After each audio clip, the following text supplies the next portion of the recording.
For some reason that we don't know and really don't care about, Google has been naming their Android versions after desserts, from cupcake to donut all the way up through ice cream sandwich and jelly bean. So that begs the question, what's next? Well, if they follow their alphabet scheme, we're up to version K. And what starts with the letter K? Pause for just a minute and think. Desserts that start with K. There's a Google search out there that you could do, but let me just spoil it for you. Key lime pie. That's probably what it's going to be called, and there's some rumors coming out of Google I/O that people at Google are already referring to the next version of Android as key lime pie.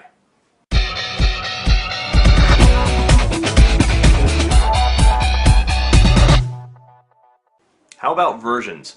Well, ice cream sandwich was a big step up from honeycomb. I don't need to tell you that, but it was a step from version 3 point something to version 4.0.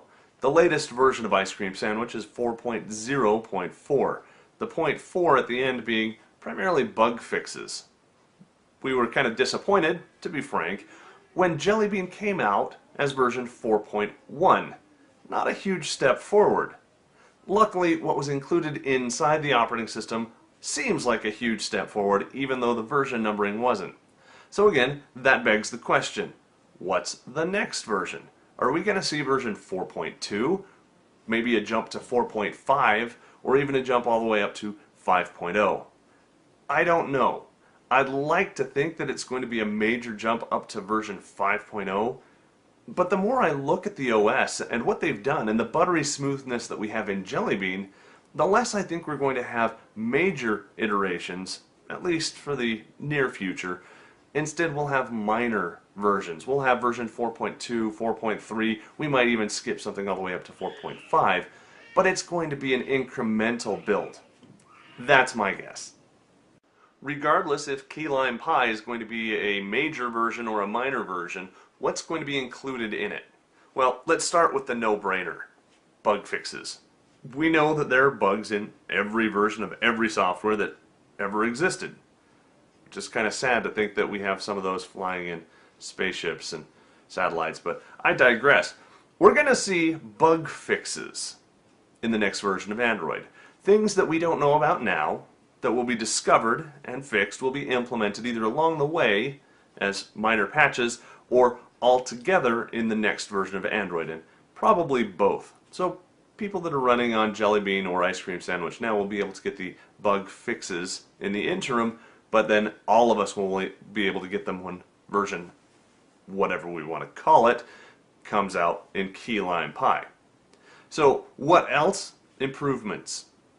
Now, of course, we've got UI improvements, and we saw a major leap with UI improvements with Jelly Bean over Ice Cream Sandwich. The UI itself really didn't change all that much.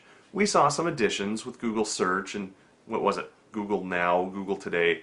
It's still too early to know what these things are called. That's a joke for you guys who are paying attention.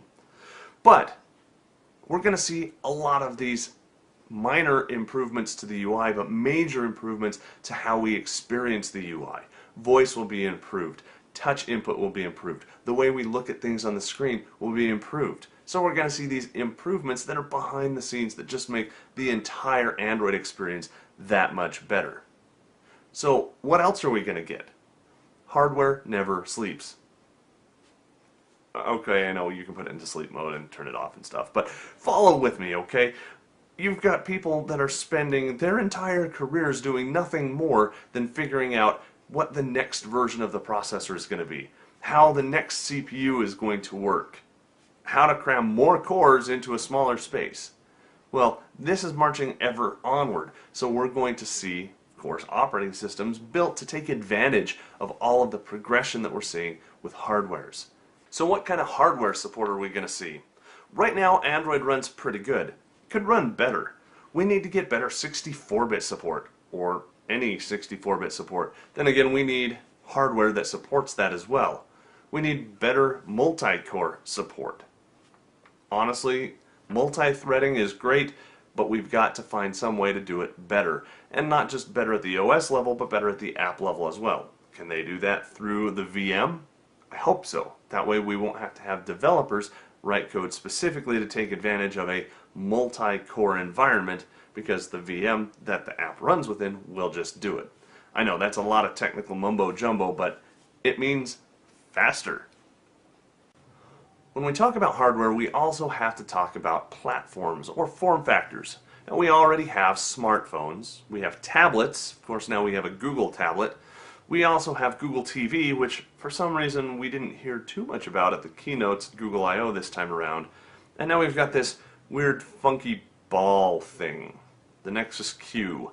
By the way, Q is kind of a play on words. It's for Q, Q-U-E-U-E, you know, like align. Because you can queue up, that's a different video. But we're seeing all these advancements and improvements in hardware platforms. We need to make sure that the operating system plays nicely together and really does it seamlessly, so we have a similar, albeit not identical, user experience between the different form factors, and everything plays nicely together. In fact, plays not only seamlessly together, but intuitively together. That's something that the operating system is going to have to continue to evolve and polish as we go along. So now we've talked hardware, let's talk about apps. Now I know apps aren't an integral part of the operating system, but the operating system exposes new APIs or allows you to do current APIs in a different way so that applications can take advantage of them. They can look better, they can be faster, they can tie into new inputs, new sensors, new libraries. So of course we're going to have apps that have to take advantage of that as well. We've seen that with Google Apps. In fact, literally minutes after Jelly Bean was announced, a good chunk of the Google Apps were updated to take advantage of some of the new stuff there. Does that mean that it doesn't work anymore in previous versions? Of course not. But it means that if you've got an up-level version of the operating system, now you've got all of these cool new advancements and features that you might not have in a previous version, or the previous version might not look as nice or might not be as pretty.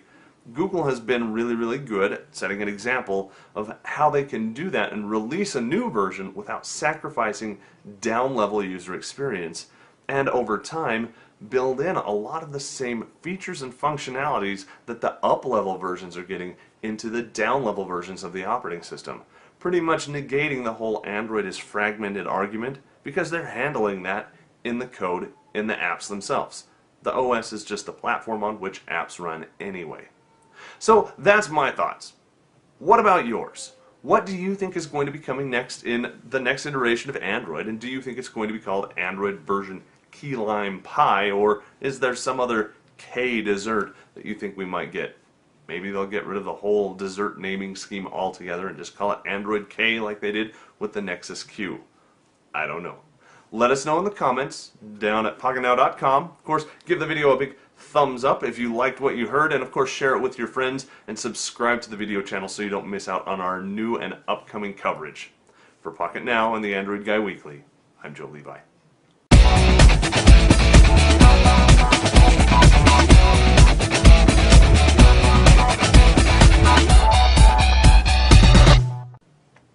When we talk about hardware